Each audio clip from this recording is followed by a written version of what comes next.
राधे राधे दोस्तों। कर्म पार्ट 2।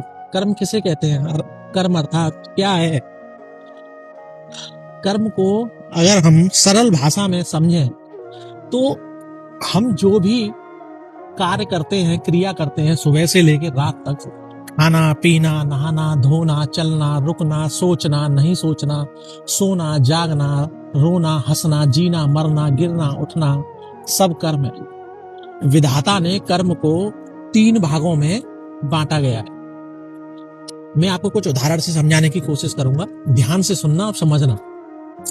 तीनों कर्म को एक धनुष और बाण के उदाहरण से समझाने की कोशिश करूंगा। 3 कर्म होते हैं, क्रियामाण कर्म, नंबर 2 संचित कर्म और तीसरा होता है प्रारब्ध कर्म। तो सबसे पहले बात करते हैं क्रियामाण कर्म की।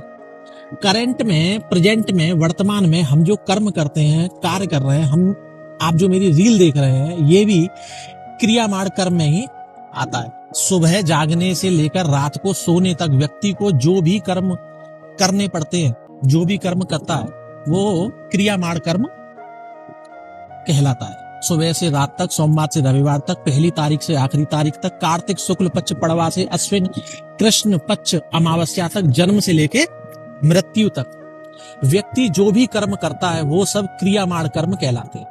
ऐसे सभी क्रियामाण कर्म फल देने के बाद ही शांत होते हैं, बिना फल दिए वो शांत नहीं होते। क्रियामाण कर्म का फल दिए बिना छुटकारा ही नहीं है किसी भी कीमत पे। इसी प्रकार जीव का भी फल भोगे बिना छुटकारा नहीं होता। उदाहरण के लिए, जैसे आपको प्यास लगी, आपने पानी पी लिया, पानी पीने का कर्म किया, प्यास बुझ गई, कर्म फल देके शांत हो गया। आपने खाना खाया, खाना खाने का कर्म किया, भूख मिट गई, कर्म फल देके शांत हो गया। आपने स्नान किया, स्नान करने का कर्म किया, शरीर शुद्ध हो गया, कर्म का फल मिल गया, कर्म फल देके शांत हो गया। आपने किसी को गाली दी, उसने आपको चांटा मार दिया, कस के घूंसा मार दिया, मुक्का मार दिया, कर्म का फल मिल गया आपको, कर्म फल देके शांत हो गया। इसी प्रकार सभी क्रियामाण कर्म फल देते हैं और उन फलों को भोगने से ही वो शांत होते हैं।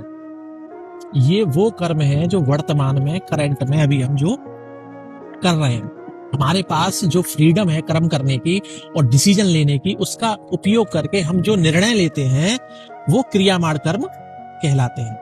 और अगर किसी कारण से किसी कर्म का फल नहीं मिला तो वो भविष्य में जाके संचित कर्म का हिस्सा बन जाते हैं। संचित कर्म के बारे में तीसरे पार्ट में बात करेंगे कि संचित कर्म क्या होते हैं। जैसे